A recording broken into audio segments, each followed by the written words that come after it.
میں ایک مثال دیتا ہوں، والد صاحب بیمار ہو گئے، دنیا سے جانے کا وقت آ گیا، اپنے بچوں کو بلا کر وصیت کی ہے میرے جانے کے بعد جب نکاح کرو تو اپنے چچا سے پوچھ کر کرنا، بغیر چچا کے پوچھے نہ کرنا۔ والد صاحب کچھ دنوں بعد فوت ہو گئے۔ اب یہ جو اس کا بیٹا ہے، اس کا جی چاہتا ہے کہ فلاں لڑکی سے نکاح کرو، تو چچا نے کہا فلاں لڑکی سے نکاح نہیں کرنا، یہ کہتا ہے زندگی میں نے گزارنی ہے یا چچا آپ نے گزارنی ہے، یہ کہتے ہیں نا مستقبل میرا ہے یا تیرا ہے، تو بوڑھا ہو گیا اپنی زندگی گزار لی ہے، میری زندگی خراب تو نہ کر۔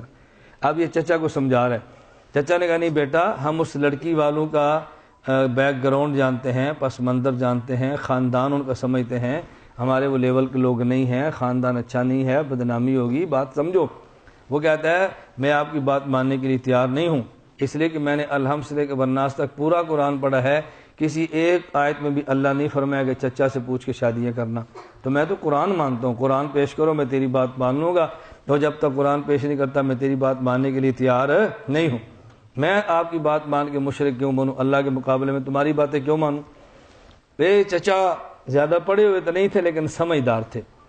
بعض لوگ زیادہ پڑھ لیتے ہیں تو سمجھ ختم ہو جاتی ہے، اور جو پرانے ان پڑھ بوڑھے ہوتے ہیں ان کے پاس علم کم ہوتا ہے لیکن سمجھ بڑی زبردست ہوتی ہے۔ بات لمبی ہوتی ہے، میں بہت ساری باتیں کہنا چاہتا ہوں، اللہ میں بات سمجھنے کی توفیق عطا فرمائے۔ یہ آگے بابا جی مسجد میں اپنے بھتیجے کو بھی لے آئے، کیا چلو مولوی صاحب سے بات پوچھ لیتے ہیں، میں تو کام معلوم ہے میرے پاس تو علم نہیں ہے، مولانا صاحب سے پوچھتے ہیں۔ مسجد میں آئے اور مولانا صاحب سے کہا یہ ہمارا بھتیجا ہے، اور یہ بھتیجا یہ بات کہتا ہے میں آپ کی بات تب مانوں گا مجھے قرآن سے ثابت کر کے دو کہ چچا کی بات ماننی چاہیے، چونکہ قرآن میں موجود نہیں ہے اس لیے میں آپ کی بات نہیں مانتا۔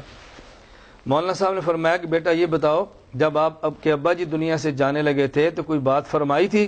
اس نے کہا جی ابا جی نے وصیت کی تھی کہ میرے جانے کے بعد میرے بھائی اپنے چچا کی بات مان کے چلنا اور شادیاں ان سے پوچھ کر کرنا۔ تو مولانا صاحب فرمانے لگے قرآن میں یہ ہے کہ اپنے باپ کی بات مانا کرو یا قرآن میں نہیں ہے؟ اس نے کہا جی قرآن میں تو ہے اپنے باپ کی بات مانا کرو۔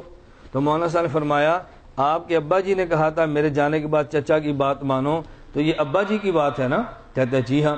فرمایا تم چچا کی بات مانو گے تو ابا جی کی مانو گے، چچا کی نہیں مانو گے تو ابا جی کی تم نے نافرمانی کی ہے، اور قرآن کہتا ہے کہ باپ کی بات مانو۔